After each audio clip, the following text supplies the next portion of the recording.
sahabat muda GKJTU. Di sini saya Rizka. Kita akan bersama-sama di sini belajar di dalam sharing and growing. Nah, sekarang saya sudah bersama beliau, Bapak Pendeta Abednego Juarisman. Halo Pak. Halo, selamat sore. Selamat sore. Bagaimana kabarnya? Baik, sehat. Ya, jadi teman-teman, saat ini kita akan bersama-sama belajar. Kita akan sharing, kita juga akan mendengar. Mungkin nanti ada nasihat-nasihat dari Bapak Pendeta Juarisman di sini. Nanti kita akan belajar banyak. Jadi saya mau tanya dulu nih sebagai awalan ya. Sekarang kesibukannya nopo Pak? Kesibukannya pelayanan, baik di gereja maupun di Sinode GKJTU, dan juga sering terlibat di kemasyarakatan, dan ada beberapa komunitas religi yang bergerak pada kemanusiaan dan spiritual. Nah Pak, saat ini saya mau bertanya soal kepemudaan nih khususnya, karena kita sekarang belajar tentang pemuda ya. Bagaimana pemuda khususnya di GKJTU menurut Pak Juarisman sendiri untuk saat ini? Saat ini pemuda kan mengalami yang namanya ketegangan, yaitu ketegangan satu terhadap masa transisi. Iptek itu begitu luar biasa. Mempengaruhi gaya hidup, lifestyle-nya pemuda. Betul. Dan juga antara kelompok tua, generasi tua yang sudah mapan. Nah, hal ini semacam ada jurang ya. Satu kelompok tua sudah begitu mapan dengan kenyamanan, tradisi, macam-macam yang sudah mereka katakan alami, nikmati. Di sini masa muda adalah masa yang lagi mencari identitas diri dan sebagainya, ingin mencoba try and error atau mencoba hal yang baru. Nah, kadang-kadang tidak nyambung. Nah, ini kadang-kadang timbul tanda petik gap ya. Ya betul, ada gap antara yang anak muda dan ini. Nah, masuk ke situ Pak. Kalau saya melihat gitu ya, pemuda sekarang itu kalau Bapak tadi mengutarakan ada iptek, ada juga gap. Nah, itu kan menyebabkan dua hal yang jadi pertanyaan besar bagi pemuda adalah yang pertama adalah individualis, yang kedua adalah mereka lebih jadi kayak eksklusivitas mereka jadi naik. Jadi karena mungkin pemuda zaman sekarang ada iptek itu jadi mereka lebih individualis gitu ya. Lebih ke diri mereka sendiri dan eksklusif tadi. Mungkin Bapak tadi sudah singgung ketika ada gap. Jadi mereka tuh hanya ada di kelompok tertentu. Nah, menurut Bapak kira-kira hal seperti itu terjadi karena apa sih? Mengapa hal itu bisa terjadi gitu? Kalau iptek sebenarnya tidak semuanya ya membuat berkotak-kotak.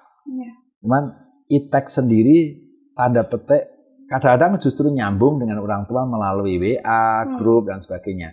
Cuman kalau orang tua kan hanya sebatas tahu apa itu menggunakan teknologi, contoh misalnya handphone ya. Kalau pemuda lebih dari itu, karena gairah gelora hidupnya lebih dari itu. Masa pencarian jati diri, lalu tuntutan tanda petik hidup, itu membuat lalu sibuk kerja, semuanya kan sibuk. Ya betul sekali. Kalau soal iptek mungkin lebih ke situ juga dan banyak faktor ternyata yang mempengaruhi. Nah, bagaimana sekarang kalau menurut Bapak menanggapi soal tentang anak-anak muda yang eksklusif ini Pak? Eksklusif dalam hal misalnya banyak anak muda yang cenderung ke gereja hanya bersama teman-temannya. Terus ada juga yang malah lebih kayak tidak mau menerima misalnya kalau Bapak lebih berpengalaman di luar misalnya di interfaith atau hal yang lebih besar lagi. Cuman anak-anak muda sekarang masih ada loh Pak, ternyata anak-anak muda kita GKJTU yang mereka tuh seperti kurang open, mereka kurang terbuka dengan hal-hal seperti itu. Kira-kira menurut jenengan bagaimana cara mengatasi hal seperti itu? Iya. Satu, karena mereka sibuk sendiri, masa tasnya lalu hanya kelompoknya sendiri, sehingga tidak membuka peluang keluar memang benar. Maka gereja harusnya dan kita GKJ itu sudah berusaha dan termasuk di sini jemaat di sini GKJ Semarang 5 sudah berusaha untuk membuka diri, bikin event-event, event-event yang misalnya kayak kemarin Natal Interfaith atau event yang menjadi kesukaan olahraga, lomba, Tadi kami baru saja raker, salah satunya persoalan pemuda. Jika sekarang akan mulai membuka, mungkin Semarang 5 memulai bikin event. Event untuk apa yang paling cocok. Kita akan tanya kepada mereka. Kalau dulu dengan futsal sebagainya. Karena anak-anak muda suka futsal seperti itu ya, Pak. Iya. Oke. Berarti mungkin itu juga sebagai cara-cara yang sudah bisa dipakai buat kita semua gitu supaya bisa mengatasi permasalahan-permasalahan seperti ini. Nah, kira-kira menurut jenengan, Pak, tempat apa yang paling tepat buat anak-anak ini supaya tidak jadi anak-anak yang individualis dan anak-anak yang bisa dikatakan eksklusif ini tadi? Sekarang itu kan orang suka lebih, kalau di kota Semarang itu yuk ngopi bareng. Betul. Ngopi di kafe atau di tempat apa. Gereja bisa bikin ngopi bareng. Kami bilang punya tempat yang bisa untuk ngopi bareng lihat kota Semarang, gemarnya kota Semarang, bisa di tempat ini atau dimanapun. Jadi tidak harus ibadah di gereja dengan tatanan liturgi yang kaku banget, ya tidak harus. Iya, betul. Ada kalanya memang strict, ada kalanya lebih fleksibel.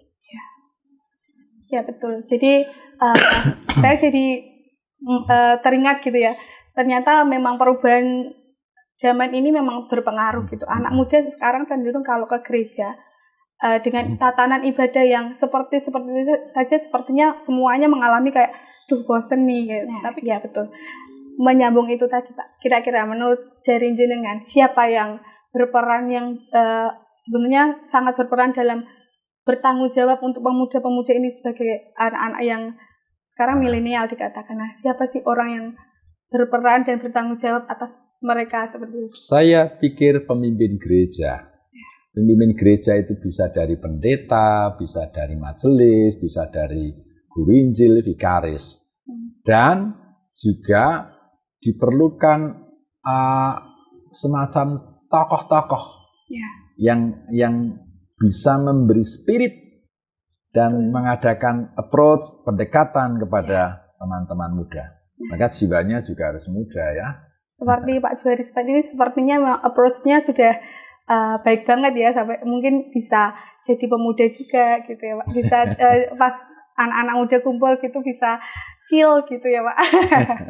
Ya, sekarang mungkin ada satu penutup, mungkin saran atau nasihat atau wejangan atau apapun yang mau disampaikan ke teman-teman pemuda ini Pak, supaya mereka terinspirasi dan bisa ini gitu, dapat berkat dari pembicaraan kita saat ini. Jadi teman-teman muda yang diberkati Tuhan, dunia itu seringkali tidak toleran. Tapi kita harus terima apa adanya. Tapi yang penting adalah bagaimana kita bersikap dengan jiwa dan cita rasa Kristus.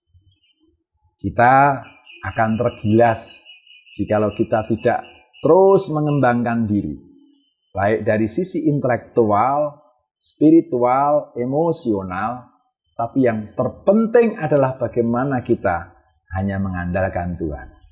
Kolose 3 ayat 17 yang sering saya pakai, dari lakukanlah segala sesuatu dengan mengucap syukur dan untuk kemuliaan nama Tuhan. Saya yakin hidup Anda, kita, dan semua pasti diberkati dan berhasil. Amin. Yes. Terima kasih Pak untuk waktunya, untuk wejangannya, untuk sharingnya. Sudah sampai sekian dulu ya Pak untuk sesi ini. Mungkin lain waktu bisa bertemu kembali dengan Pak Juarisman atau narasumber-narasumber yang lain. Mungkin itu saja. Gusti berkahi. Gusti berkahi.